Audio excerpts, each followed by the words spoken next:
ng mga nagbabagang balita.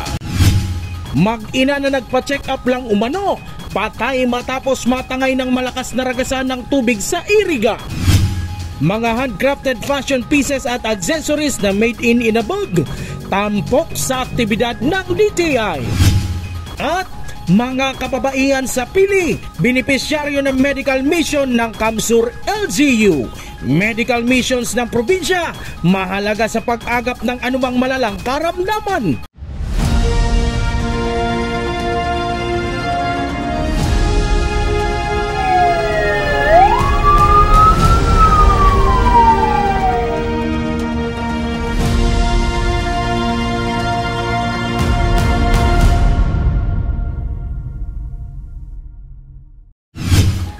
Magandang gabi, narito ang mga mainit na balita sa Camarines Sur.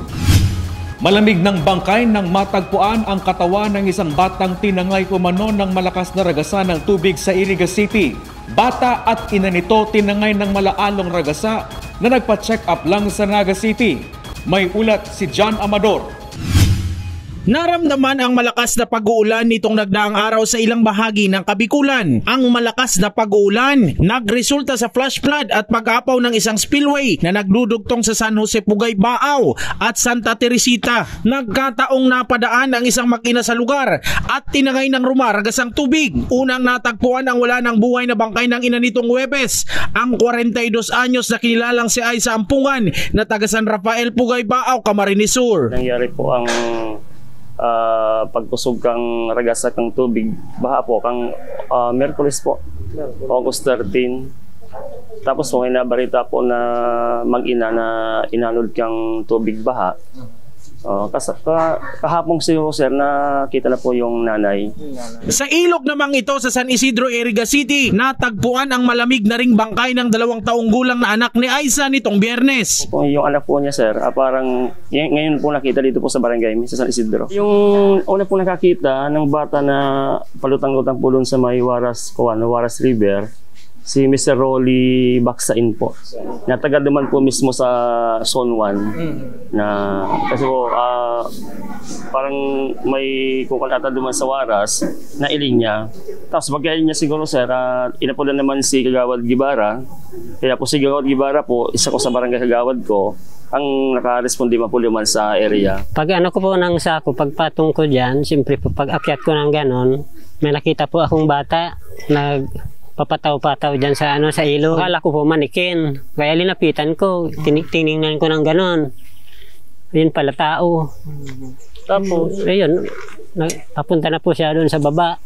Hanggang sa nakarating na po roon. Inano na tinabi na ni Kagawad, ginanon na ng kawayan. Tao talaga, tinawag ko sila. Kako may tao sa ilog. Ayun, lumapit na po sila. Tapos tumawag na sila sa barangay. Na may tao na may bata. Ayun nga raw, meron nga raw may nalunod nga raw nung isang araw pa daw yan. Dagdag pa ni Jomar Ortega na isa din sa rumisponde sa lugar. Nakausap nila ang kaanak ng mag-ina at napag-alaman na nagpa-check up sa BMC sa Naga City at pauwi na sana ng matsyempuhan ng malakas na ragasan ng tubig sa spillway. Sabi po ng kamag-anak po doon sa may Poronaria po. Nagsabi po yan, tinanong ko po kung saan bakit po ganun po nahulog yung mag-ina po. Sabi daw po, nagpa-check up po daw ng anak niya doon sa BMC daw po. Ngayon po, nagpumilit pong tumawid. Mayroon na po daw sumisigaw na mga constituents doon po, saka yung tri-mobile driver na sinakyan nila. Nagpumilit pong tumawid. Ngayon po yun po nangyari. Bigla pong lumaki. O tinamaan po sila. Nakaburol na ang inang biktima sa kanilang lugar habang inaasikaso na rin ang burol ng 2 taong gulang na bata. May paalala ang punong barangay dahil madalas umano ang flash flood dahil sa tubig galing sa taas ng Mount Asog tuwing umuulan. Mas may pumayong bagyo, mas po uran lang. Ayan po nangyayari dito talaga sa parting portion ng mga kahit nasa mataas ng lugar. Talaga pong di malaman kung saan pagkagaling yung tubig. Dito po siguro sa Mount Asog. Galing talaga sa Mount Asog ang tubig. Paalala lang po sa mga taga-Iriga, lalo na po sa mga taga San Isidro, lalo na po sa mga magurang, mga kaigin po na bandayin po ang mga aki. Pag mag-uran na po talaga, dahil na po magpaluwason para po malikayin na po ang mga arugin pong mga aksidente na ito nga po, kaibanan pa ina tapos nalamos pa. Jan Amador, CSN. Walang namomonitor ang Pag-asa na bagong sama ng panahon sa loob at labas ng Philippine Area of Responsibility. Ngunit ayon sa Weather Bureau, magiging maulan sa ilang lugar sa Kadikulan, lalo na tuwing hapon dahil sa epekto ng habagat ngayong darating na weekend. Ayon sa Pag-asa Southern Luzon, makakaranas ng maulap na kalangitan na may kalat-kalat na pag-ulan sa malaking bahagi ng Bicol Region, lalo na pagdating ng hapon. Inaasang gaganda na ang panahon pagdating sa araw ng linggo ngayong weekend. Bumagsak sa 40 pesos per kilo ang bilihan ng kopra sa Camarines Sur dahil umano yan sa mataas na produksyon ng nyog na nagresulta sa pagbagsak ng presyo nito. May ulat si Eli Balbin. Sumadsad pa ang bilihan o presyo ng kopra sa 40 pesos per kilo mula sa dating 70 to 80 per kilo. Sa datos ng Philippine Coconut Authority o PCA, nasa 55 per kilo ang average farm gate price ng kopra sa Kabikulan. 52.33 naman ang mill gate habang ang whole nut o mismong nyog ay umabot lang sa 14 pesos. Ayon sa mga nagniniyog at bumibili nito sa mga bayan ng Pasacao at Pamplona, ang pagbagsak sa presyo ng kopra ay nagdulot ng malaking kabawasan sa kita ng maraming magkokopra, partikular na sa mga maliliit na magsasaka na umaasa sa benta ng kopra bilang pangunahing kabuhayan. Kasi karamihan sa doon sa planta naman sa Luzon na hindi nag-accept ng kontrata.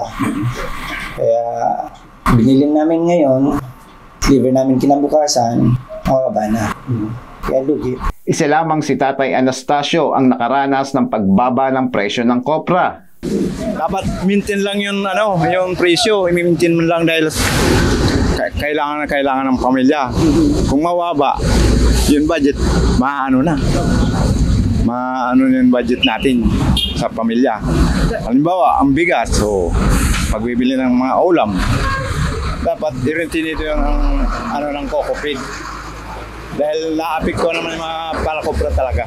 Lugi umano ang aabuti ng ilang magniniyog tulad na lang ni Anastasio, lalo't ibinabiyahe pa niya ang mga kopra, mabenta lang. Kasi ang pamasahe na naman, galing doon sa San Antonio, yayaabal mo, 500 ang kilo. Di, awas na doon yun sa kopras namin. Ayon sa Municipal Agriculture Office ng Pasacao, ang pagbaba ng presyo ay epekto ng sobrang dami ng produksyon at nakaimbak pang mga kopra sa mga bodega na nagresulta sa labis na supply at pagbaba ng halaga nito sa merkado. Siguro maka-oversupply ngayon ng kopra sa market o sa dinadala nila.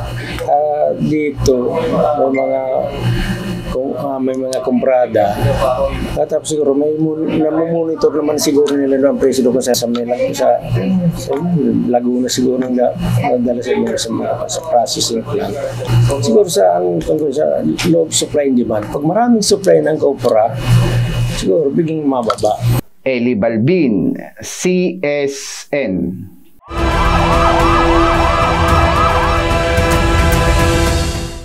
Kalaboso ang isang 30 anyos na lalaki na sangkot din umano sa pagnanakaw ng isang motorsiklo sa ikinasang buy-bust operation sa Naga City. Nasamsam sa sospek ang aabot sa 20,000 na halaga ng hinihinalang shabu. Umamin rin ang sospek sa panloob sa isang construction site sa lungsod at tumangay ng welding machine at mga wire. Nasa kustodiya na ng Naga City Police ang sospek na nahaharap sa Comprehensive Dangerous Drugs Act. Hindi pinalampas ng mga kababaihan sa bayan ng Pili, Camarines Sur ang libre at de kalidad na medical services handog ng provincial government ng Camsur. Health expert binigyang diin ang kahalagahan ng pagpapatingin sa mga katulad na medical mission para maagapan ang anumang malalang karamdaman. Narito ang ulat. Taon nang iniindad ni Nanay Belen ng Anayan Pili, Camarines Sur ang pananakit ng kanyang likod. Kaya may request ang doktor sa kanya na magpa-x-ray para malaman ang kanyang kondisyon. Ang problema, aabot sa 600 pesos ang babayaran ni Nanay Belen sa private clinic na hindi naman umano niya kaya dahil hirap rin sa buhay. Ngunit dahil sa maasahang laboratory on wheels at iba pang medical assets ng provincial government ng Camarines Sur, hindi na gumasto si Nanay Belen para sa x-ray ng kanyang likod. Kaigwa po akong pagkakataon,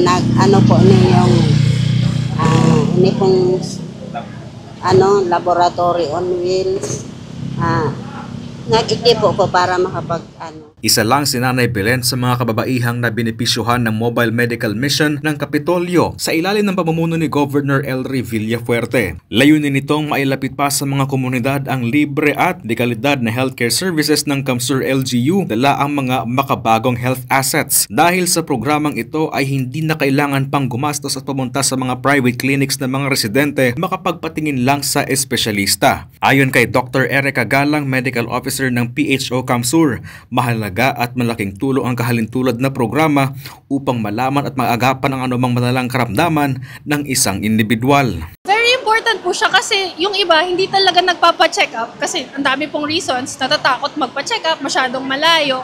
So pag napupunta po tayo doon lang nila nalalaman na high blood pala sila o kaya mataas pala yung blood sugar. At least doon nasa start na natin sila agad ng mga medications na pwedeng ibigay. So meron din tayong mga free medications and usually complete din naman na nabe-benefit po talaga yung patient. Nagulat po ako na maraming medical check-ups na libre dito sa Camarines under the Villafuerte government, which is hindi po siya common na nangyayari sa iba-ibang lugar. Salamat po pala sa Capuerte, kay Governor Elry Villafuerte, tapos kay Congressman Migs, tapos kay Congressman Luigi.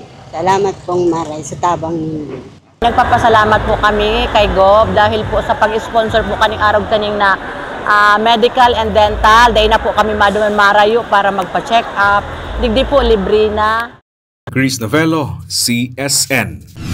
Ipinag-utos ng Department of the Interior and Local Government o DILG na mag-deploy ng mga barangay tanod sa mga public school. Kasunod yan ng kabi-kabilang insidente ng karahasan sa mga paaralan.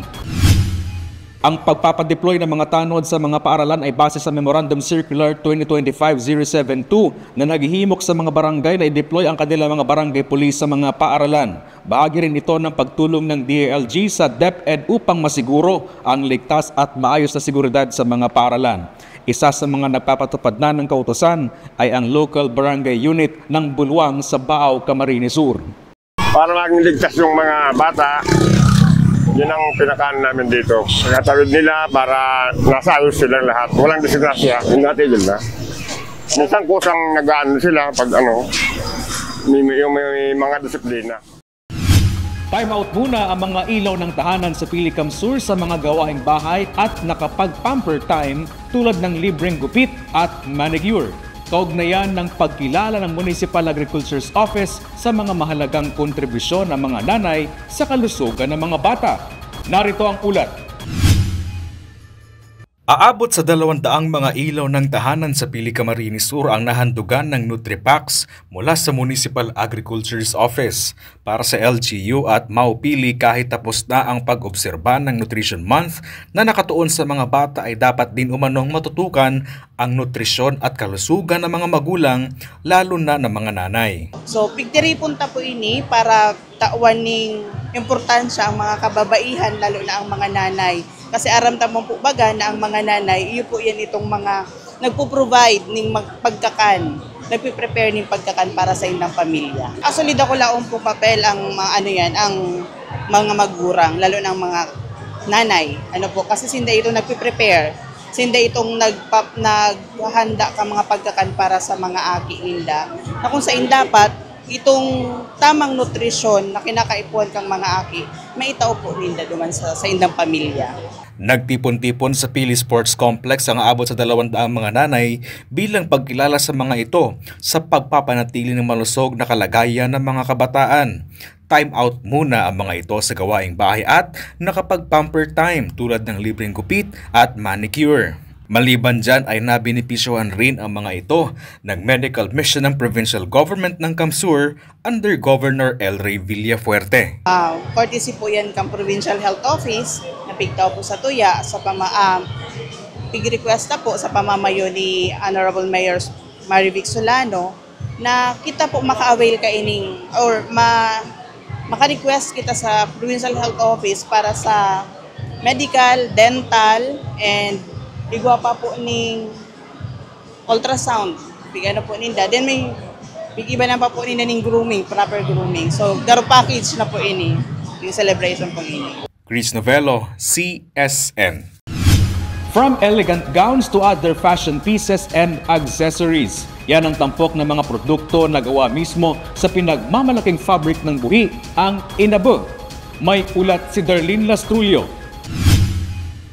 Sa gitna ng makukulay na tela, engranding runway at masiglang sayaw ng kulturang Pilipino, formal na binuksan nitong August 14, 2025 ang Feria de Camarines featuring Posturiosa sa isang mall sa Naga City. Tampok dito ang galing at malikhaing obra ng mga lokal na manlilikha mula sa handcrafted items hanggang sa mga dekalidad na kasuotang yari sa pinagmamalaking inabo fabric ng bayan ng Buhi. Nagmistulang sentro ng sining ang atrium habang rumampa ang mga modelo, suot ang eleganteng disenyo mula sa mga kilalang fashion designers ng Camarines Sur. Kabilang sa mga dumalo ang mga kinatawan mula sa Department of Trade and Industry o DTI Camsur, LGU Buhi, iba't ibang private sector partners at cultural stakeholders. Bahagi rin ng pagbubukas ang mga pagtatanghal ng tradisyonal na sayaw na nagpapakita ng yaman ng lokal na pamana. Ayon kay Katsa Velala, tourism spokesperson ng LGU Buhi, layunin ng DTI Camsur, LGU Buhi, katuwang ang provincial government ng Camsur na palakasin ng merkado para sa mga lokal na manghahabi. The DTI, in collaboration of course with the local government unit of Buhi,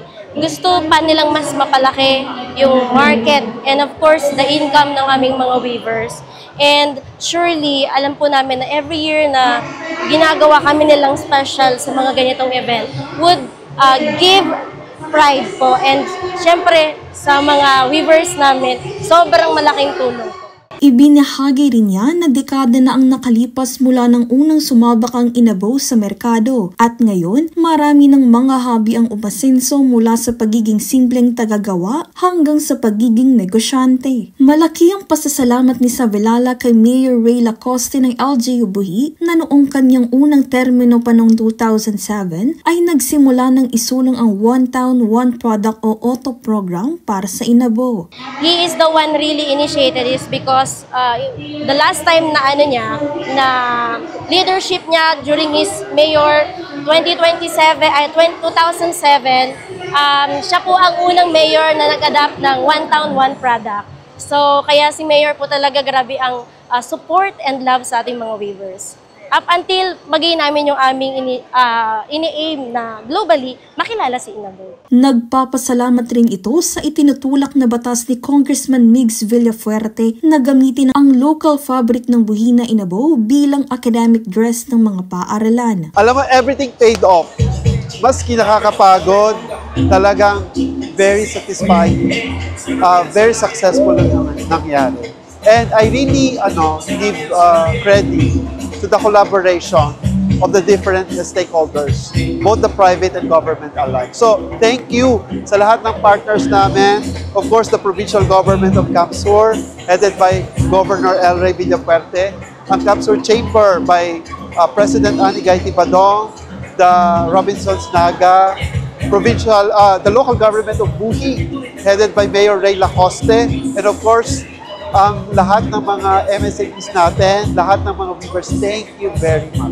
Sa aspeto ng target sales, umaasa ang DTI Camsur na maabot ang 3 million ngayong taon, doble sa 1.7 million na nalikom noong nakaraang edisyon. Bukod dito, lumawak din ang bilang ng exhibitors mula 50 noong nakaraan tungo sa 82 ngayong taon, lahat mula sa iba't ibang bayan ng Camarines Sur. Bukod sa fashion show na nagpakitang gilas sa talento ng mga local na designer, ipinamalas din kung gaano ka-elegante at kapersonal ang paggamit ng inabo fabric sa mga makabagong kasuotan. Nananawagan ng mga organizers sa publiko na tangkilikin ng sariling atin, hindi lamang bilang pag-alala sa kultura at pamana, kundi bilang konkretong suporta sa lokal na ekonomiya. Ang Feria de Camarines featuring Posturiosa ay hindi lamang selebrasyon ng sining at tradisyon, kundi isang tulay para maabot ng inabo ang mas malawak na pamilihan mula lokal hanggang pandaigdig. Sa patuloy na suporta ng pamahalaan, pribadong sektor at ng mamamayan, naniniwala ang mga weavers ng buhi na masisilayan ng buong mundo ang kagandahan ng kanilang likha.